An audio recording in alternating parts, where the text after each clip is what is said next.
ya. Okey, terima kasih ya kerana sabar dengan situasi yang berada dalam keadaan masalah. Okey, kepada Cikgu Hamzah.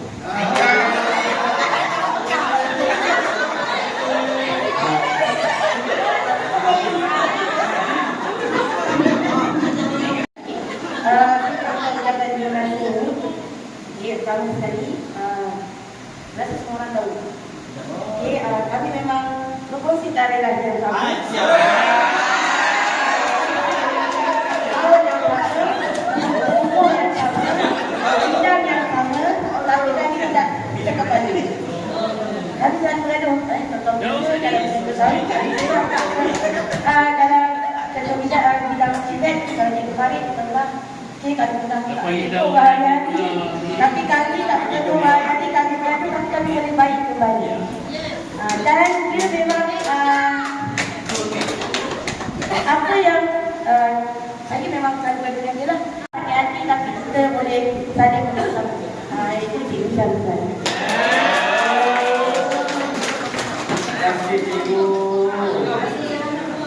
Guru-guru saya hari ini ikhlas apa yang ada di hati saya takkan tinggal bernama 39 guru hebat saya takkan tinggal 9 AKP saya.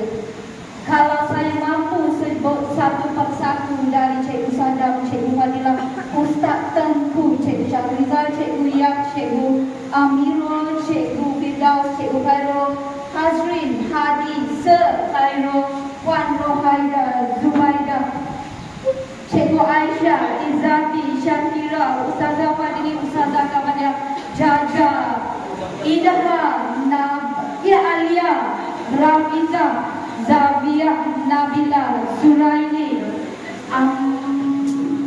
Mahaiza, Amila, Suha, Farhana, Juliana, Wakida, Amna, Haslina, Dayana dan Syahira.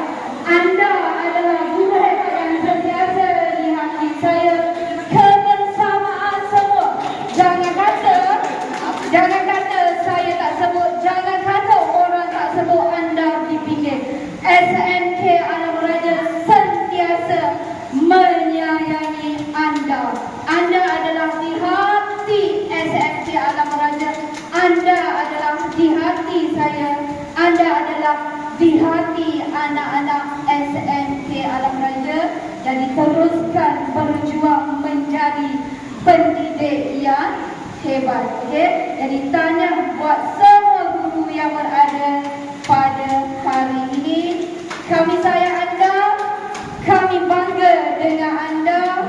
Walaupun isteri jauh, walaupun suami jauh, anda juga ada di hati kami. Janganlah menipis air mata, janganlah sendu hati anda. Kita suatu keluarga, kita satu hati, kebersamaan, integriti kita, kebersamaan,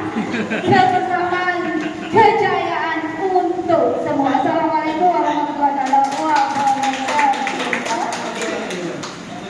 Saya tak mampu, saya tak boleh sebut seorang di hati saya. Saya perlu sebut 48 di hati saya. Okey, kalau tanya saya, satu hari, satu minggu, satu bulan, satu tahun, tetap saya sebut 48. Itu yang tercatat di hati saya. Itu saya.